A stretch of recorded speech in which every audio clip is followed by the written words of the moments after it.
all for coming out tonight. A little after 7 p.m., September 4th, 2014, at 2033 Corporate Drive. We're officially calling the meeting to order.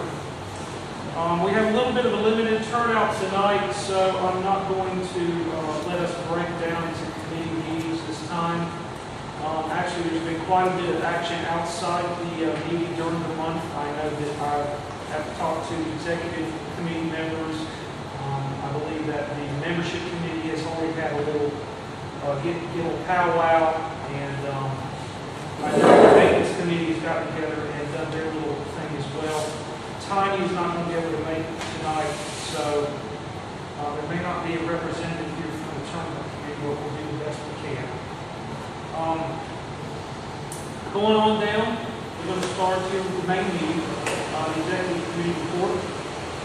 Basically, what I did this month is I got approval for our Arrowhead situation after 10 long months of planning and putting stuff together. We finally have an acceptable presentation. I met with Andy this morning and walked him through the course. If you can see, most of the course has not changed. There's about 6 holes, section holes 1 through 3, and holes 8, 9, and 10 that are really the most drastic changes. Hole 1, we did push that to get it, the start of hole 1 closer to the ramp as they requested. They actually were able to lengthen the hole as well and curve it away from the hill, something that the county definitely agreed with us on as far as safety factor for small kids and groups of small kids, as well as a slow play factor. Holes 2 and 3 venture onto the new property that we gained access to. And then 3 kind of hooks back up near where it was. The course continues on with minor alterations, and I'll go over the list of stuff until we get to holes 8, 9, and 10. If you remember, 8 was kind of a letter C or a half moon shape, crescent moon shape hole that probably one of the most blind holes on the course for sure. Blind pins on the par 3 course present safety issues because you will fire away and there could be someone down there. And that hole really wasn't very birdieable. It wasn't very rewarding to be the play, but nonetheless, I think that we found an even better hole coming straight out of the tee pad and up the hill.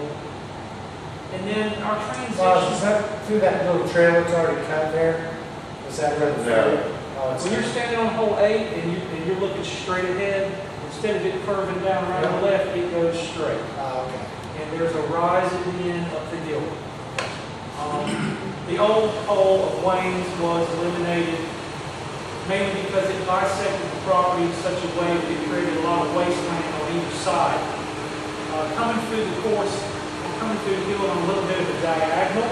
We've got some more downhill shots, and the uphill transitions aren't as bad. You're kind of playing down the hill, and then you only have to walk maybe halfway up the hill to get to the tee pad for 8 or for 9 and 10. And then 11 through 17, pretty much play pretty close to where they are now. We've already made adjustments on all of those holes, tee pad pin adjustments.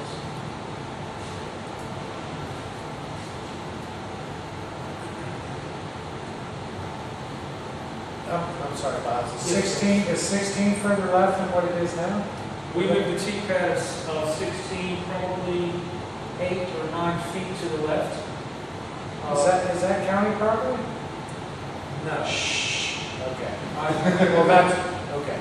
We have there. Okay. It was approved. Actually, it was okay about 10 months ago, and then this morning on the walkthrough, I explained was walking through it again, and he said, you know, it's no big deal. If they say anything to us, we'll do something about it. But he seriously doubts that they will. So here's what I sent Andy, and I'll just read over it real quick. I'm trying to figure out why the left side there isn't showing up. Change the view and see if that helps. Okay.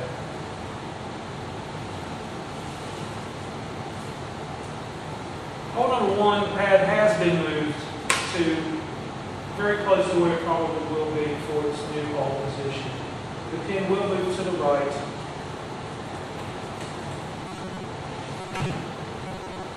As you can see, the gray underneath is the old hole, and the red is the new hole. It starts at the end of the path. The kiosk will be somewhere near the end of that path to divert attention, to keep people off the hill. They're very concerned about people climbing up the hill, so we're trying to direct traffic up the path into hole 1. There's going to be, that hole will have some cutting on it. They're basically just some square oaks in the fairway. Andy was fine with it. Hole 2 and 3, we will be moving both the pad and the pin, as you can see. Holes 2 and 3, you know, are completely going away. 3's pin will be moved back a little bit, once again, to uncompress the pads and the pins in that area. There was a lot of pads and pins very close to each other. Hole 4, that pad needs to be moved to the left 3 to 5 feet to get the tree out of the backswing. That's the only adjustment that's going to be made on that hole for safety reasons. Hole 5, the pin will be moved to the right, away from that precipice, away from that eroding drop-off area that is going to continue to receive more foot traffic up and down and erode even further. By moving the pin to the right, getting away from that danger area, the hope is that less people will be down there and on that hill, creating an erosion problem, as well as throwing down in that area. There probably will be some trees in front of the green, some small trees that will be cleared away to create more entrances into the green. Currently, there's only one entrance into the green. On par 3 holes, I believe it's especially important to create as many options off the tee pad as possible. That would do it. Hole 6, we moved the pad. It still may need to be readjusted, though. We've got to keep people from firing into hole 4. 2 dead trees that were hit by lightning. The county said they will be taking those down. Hole 7, we discussed moving it into a straight position, kind of pin high from where it is now, to try to alleviate some of the overcrowding with 8's tee pad as well as 6's tee pad. I think we probably don't want to lengthen that hole any, but we want to probably maybe even just keep it where it is, but move it a little more online. And there's actually a twin tree that stands at the end of the fairway there that will help a little bit as far as guarding the other tee pads against drives that are coming in hot. Hole 8 is a drastic change. The hole is a straight fairway. It's not a straight shot into the pin because as you approach the pin, there will be some big pines to navigate. So there will be 2 or 3 curving shot entrances into the green of 8. I think it'll be a more fun hole to play, being fully visible. 9 and 10 are moving up to the top of the hill and going down the hill on 9 moves down the hill on a little bit of an angle. 10 is a straight shot down the hill, a very tempting ace run. And 11 through 18, we pretty much are pretty close to complete in that we had made adjustments early in the year for safety reasons. And the way it sits now, I think everyone on the committee is okay with where we have moved them. You got to keep in mind that holes 13 through 18 are going to completely change in anywhere from 6 months to a year because that entire ditch line is going to be culverted. And they're going to cut every tree down in the ditch, and it's just going to be grass, flat land. So those holes function to find where they are right now. Overall, this is a breakdown of the distances that we had and where we are now.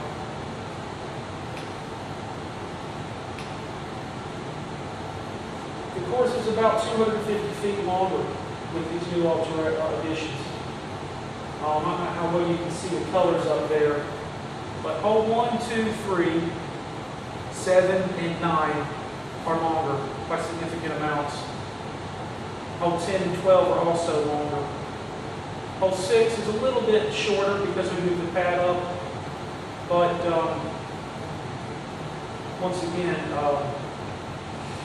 we're trying to keep people from firing into hole 4's fairway.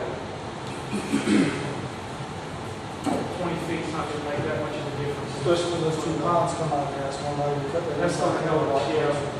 Those holes are right beside each other, kind of like holes 5 and 4 are at the Castle Hang, with even less rough in between them for a buffer zone. Okay, so I talked to the county this morning, walked them through everything. They were very happy. They saw that there weren't any big trees being cut. We basically maintained the routing of the course. We increased visibility. We increased the safety factor as a result, which were two big things. He asked about the T signs, and I said, well, my goal personally was to have everything visible so that we didn't need to remake T signs. So he said, well, we can probably take these T signs here and work them a little bit, take them to the shop and cut out the old maps. And so they're going to take the T signs in there and try to rework them for us once we give them the new numbers. And if there's any signs that we feel like we need to put a little map of the hole up, we will. But right now it's looking like possibly 15 or 16 of these holes will be visible from the tee, which will, of course, also increase the fun factor and the speed of play. So that's going to quickly go over that. Are there any questions or comments about where we're at with area park project? Yes, Jim. I noticed with the exception of 16, there are no longer any bright fade holes with the elimination of. Well, hole 2 is a hydrant. Well, we still have it, the setting still can be the way it is as well too, so that, that can be, that's what I do is if I can click on setting. But Mike and I discussed that the other day. Putting 7 back and to the right and to the left puts it closer to 6's tee pad, so. Well, you were saying right fade, right? You mean like number 7? Not like number 7, just like number 7. Something a lefty would throw. Or we would flip or throw something understable. Yeah. Backhand right now. Hole 1 is like that. Yeah, hole 1 is a general hand hydrant. Hole 5 is going to be even. The holes that you see up there with straight arrows, it doesn't mean they're a straight hole. Okay. What it means is that the fairway is generally straight. There's going to be a tree or 2 or 3 somewhere in there down the fairway that creates a curve shot. And like I said, it's trying to create as many different shot shapes and options into the greens as possible. Rather than, and it's okay for there to be some holes where it's just kind of a required shot, just straight shot or whatever. There's only basically one way to get there.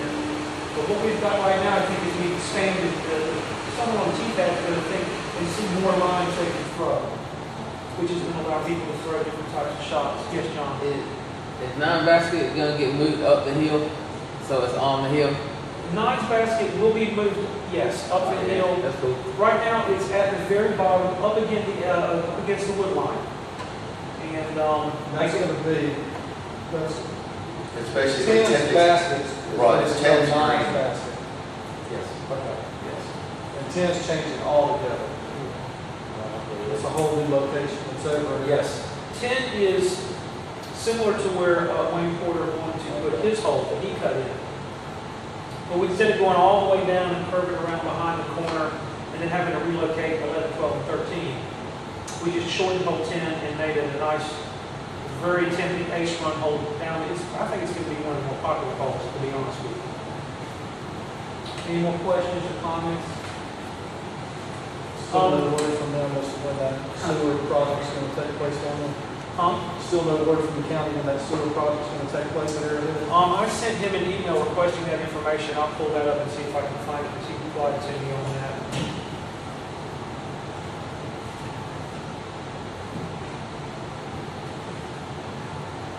When will work start on these changes? I know there's already been some work done, minor things here and there, but when is the work day? I actually try to write some stuff down about that and see if what I have is feasible. I was thinking that potentially Saturday we could move 1 and 2's collars because we only have 2 Innova collars. and then cut 1, 2, and 3's fairway. That way Sunday we can go back, move 1 and 2, and install 3's collar. And then maybe by Monday, we wouldn't be able to have all the tee pads in, I don't think. You know, because that takes about 2.5 hours with like 4 people out there to put those tee pads in. But we could have temporary tee pads up and ready for Monday's doubles. If anybody else thinks that that's feasible. Well, I wanted to get him to order us some extra collars as well, so that we want to try to cut the fairways first. Not necessarily completely in, but generally kind of down the center. And then we'll take a look at the pad and pin position before we sink the collar or sink the ground sleeve in. Rather than you don't want to put the pad and pin in and then cut the fairway. You want to cut the fairway first, and then you can make minor adjustments. And he did say, when y'all want to start? And I said, we've got some guys that are ready to go this weekend. So depending on what we decide tonight, we can very well be out there this weekend. Are the collars still in the green? That's a good question, but I don't know.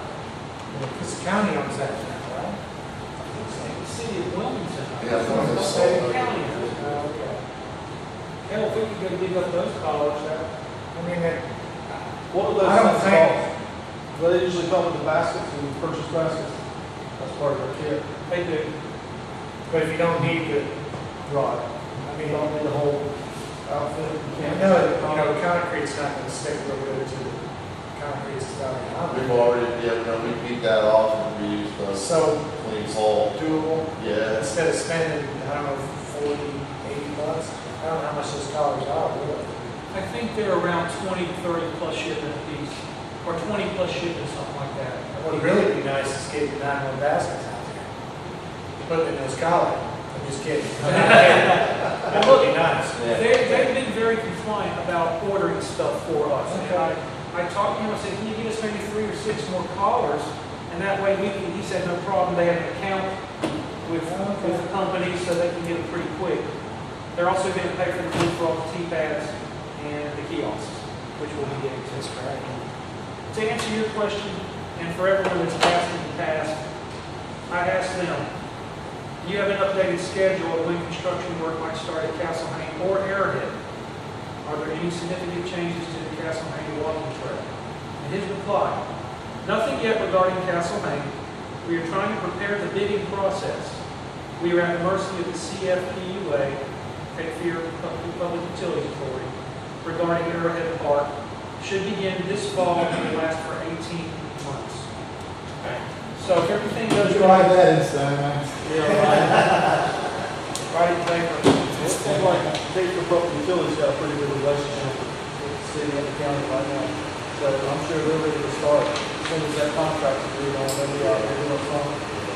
All right, so Has there been any discussion on maybe like hole like 7, an alternate pin for it? I think And hole 8, an alternate pin? I think there can be alternate pins on a fair number of these holes, and I'll tell you why.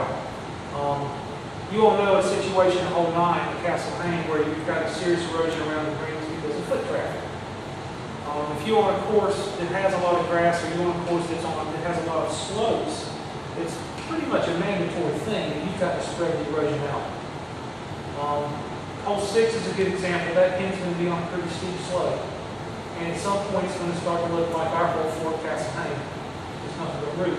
If any of you have ever played Cedar Hills in Raleigh, you know what extreme erosion looks like around the pin. They literally had pins that had gained a foot height from the erosion around the pin. It is a smart thing to do, and when done properly, it will enhance everyday play as well as control erosion. If you can give the ground enough time to recover, whether it's a month or 3 weeks or 6 weeks, then it can. And you won't end up with a lot of big, weird, muddy areas and things like that. So to answer your question, yeah, there's a good chance that a fair number of these holes are going to have alternate pin placements. And why not on a shorter course? I think 7 is perfect. Add the variety like we And talked 5. 5 could be a very possibility. We talked about that. We've thrown all this around, trying to keep everybody's minds open about what we're doing. Yeah, now that we moved 6's T-pad up, that opens some area over there, behind Five's pin now, behind to the right, right? And there certainly can be area for extra T-pads as well. Most of the courses that are put in today, Harold Duvall, that I've seen, either have alternate pins, alternate pads, or some combination of both for the reasons just stated. Any more questions on this particular subject? Okay. I want to just thank the club right now for having the faith in us to do this. I know that we didn't necessarily keep everybody abreast of every detail, but as I stated from the very beginning, the idea was to make it more safer, with minimal intrusion on what was already there, keep the cost down. I feel like we achieved that, and the county's behind us in that. And to cap it off, he basically told me that this is the last thing that we're going to do to Airhead. We're not going to do any more. If somebody comes in next year as a different leader for the club and says, we need to fix this, we can do that, he said, we're not doing it. We've been through this for 2 years now. This will be the last move, so I hope you got it right. And I said, we did have it right. And he said, it looks like you do. I see everything you do. So it wasn't, being patient for that land was key. Absolutely. To get that school property, and that was key, to be patient, waiting for that, okay? Well, they showed us that they were willing to work with us if we were willing to work with them. And they came off of a lot of sticking points for us. So that tells me they're behind us. I talked to Don about the locks. I talked to him about some ground sleeves. I informed Don of the 3017. He's going to look at it.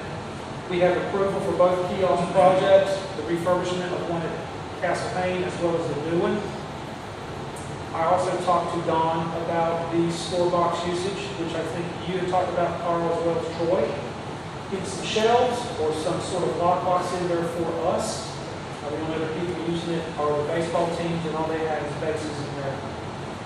I contacted Tim Chapman, the guy that sponsored Hole 13 earlier in the year. Gave us his money. I've been hounding him for 7 or 8 months to get money or get his design from him. I contacted him again, told him what was up. He's totally fine. Oh, I've been busy, blah, blah, blah. Tell me what you need. I sent him what we need. The basic description is about a 10-inch by 10-inch area. You can send graphics, or we can do text. He said, great, I'll get back with you. Haven't heard anything back from him.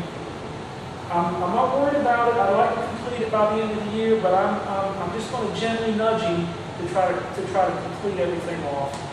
But obviously, he's not panicked about it. But we just want us to have the money. Well, he obviously Good did. at that, yeah. You know, from what I communicated with him earlier in the year, is he was just very impressed with the love that he saw in the course. The amount of detail that was put in, the signs, the benches, the T-pads, the trimming, everything.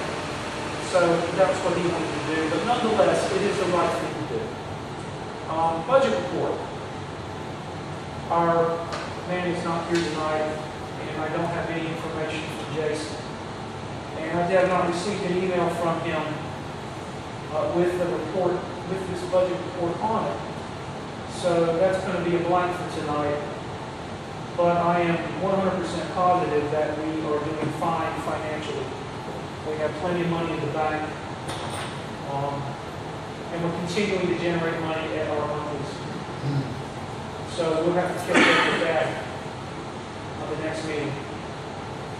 All right, moving on to the membership report. Troy is not here. However, I believe that Fig has some things he'd like to say. He's working on a project that mentioned to be correct. Well, the meeting is next Wednesday That's night. okay. Tell us that. Tell us what you So know. I want us all to get together, anybody that has any information, once and for all, we're gonna get a format that is compatible to upload to Google Docs, put it all down, and get it uploaded. That's my goal for next Wednesday night. No questions, ifs, ands, or buts, I want it done. Let me tell you, we talked about bodies of support. We're going to fill in now. Chris Wolf wants to come back to the club.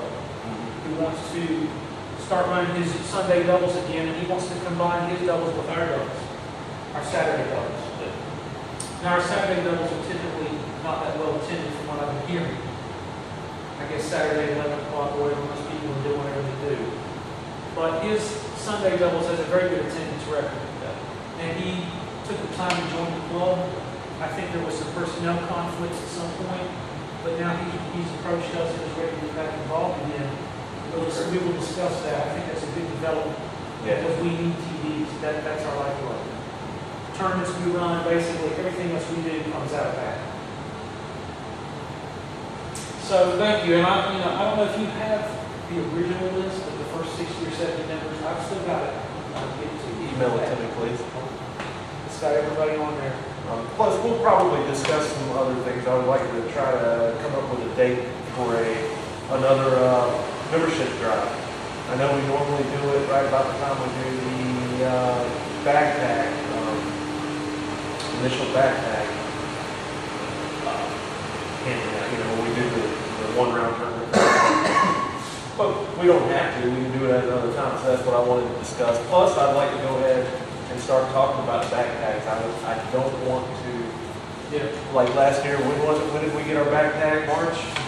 February, March, something like Yeah, that. March. We need to have bag tags in January. Okay. And I want to look at costs of bag tags. I would like to look at costs of different bag tags. And of course, all this will come back to the meeting and will be, That meeting is coming up, where we have to order for next year. That's probably in November or October, we'll be doing that. We did talk last time specifically about our committee chairman reports and what information the club needs to hear every month. How many people joined, how many people did this. We brainstormed a few ideas. I added another couple, 2 or 3 ideas in over the month and basically summarized in here our membership committee report, the things that I think we would like to see as of now, a new member report. We've hired any new members over the last month. I'd like to see, a list of the current active membership so we know who's active right now this moment in time. So when we have to call the committee meetings, you know who you want to call. Right. You just mentioned bag tags. Obviously, we sold in and where we're at with that. It's got to be monitored into this later part of the year. Attendance, which is part of the membership committee spreadsheet. Not worried about that. Come on, attendance for monthlies and. No, monthly. our club Here. attendance, Okay. yes. Every time someone makes a meeting, we get a check mark. Okay. Real simple. And at a glance, you can look and see who's current and who's not. Right. If we have some important things to vote on in the future, that will become necessary for some specific things in the bylaws that we might have to do.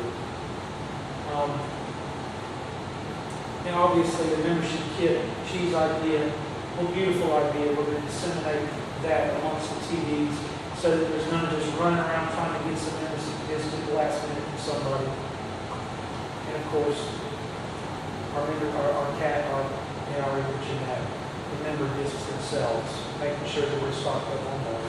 We should have plenty. At this time, because I think I got 60, I ordered 60. Okay. So we're good on that. We'll figure that number to you. Yeah. Because I'm gonna have 3. Well, either Troy must have both of them. I ordered 60 of them. There's no way in heck that we've had that many. Steve Rourke has some. Steve, I know Stephen I does. think I got all of them from both. And I think I went up 4. Well, 3 or 4. There's more than that. I have the year-to-date member list here that I've gotten from everybody also. And there's a good amount here. Good. I was going to use that to go against that spreadsheet that we're running there, just so we can get everything in one place. and once it's done, I mean, it's a tremendous resource for us. It is. And anytime somebody comes out, we've had people approach us like the guy with Good Vibes Brew, so his business apparently is good. Craft beer thing is blowing up here in Wilmington.